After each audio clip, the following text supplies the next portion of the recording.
රෝහල් වල වෛද්‍ය සහායන පැවැත්වෙනවා දියවැඩියාව සම්බන්ධයෙන්. එහෙම ගියාට පස්සේ රෝගීන් අපිට දහස් ගණනක් දැක ගන්න පුළුවන්. ජාතික රෝහල් නෙවෙයි ප්‍රාදේශීය මට්ටමේ තියෙන ගම් මට්ටමේ බිම් මට්ටමේ තියෙන රෝහල් වල පවා. ඇයි ඒ රෝගීන් අපේ දෙයක් දේශීය ආයුර්වේදයක් කියන තැනක් තියෙද්දි ඒක හොයාගෙන ඉන්නේ නැත්තේ? රෝගීන් හැම වෙලේම බලන්නේ ලේසියනේ. රෝගීන්ට පෙත්තක් බීලා මේක සනීපුණා පාලනය කරගෙන හිටියා කියන හරිය ලේසි. ඒක තමයි යථාර්ථය. විශ්වාසය නැතිකම කියලා මං කිව්වොත්. නෑ විශ්වාසයට වඩා අතර ප්‍රශ්නයක් තියෙන එකනේ. රෝගීන්ට මැරෙනකන් හරි මොන හරි පෙත්තක් බීලා ඉන්ජෙක්ෂන් එකක් ගහගෙන ඉන්න එක පහසුයි. අපේ කසාය ටිකක් බීලා අපි එපා කියනවා නොකා ඉන්න ඇත්තටම කැමති නෑ රෝගීන්. ඒක තමයි ප්‍රබල ප්‍රශ්නේ. නැතුව විශ්වාසය නැති වෙන රෝගීන් සමහර බටහිර බෙහෙත් වර්ග පාවිච්චි කරම කියන්නේ මොකද්ද?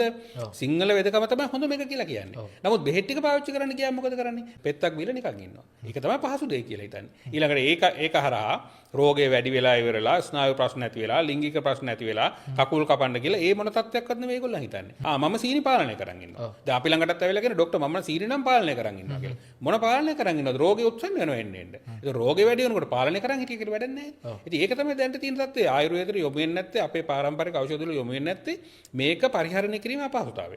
නමුත් මේකට මම පිළියම් හොදලා තියෙනවා. රාජකාරියක් කරන ගමන් වුණත් දෛනික වැඩ කටයුතු කරන ගමන් වුණත් අපේ බෙහෙත් පාවිච්චි කරන්න පුළුවන් විදිහේ තත්යකට මම පත් කරලා තියෙනවා. නමුත් ඉතින් මේවා ටිකක් තිත්තයි.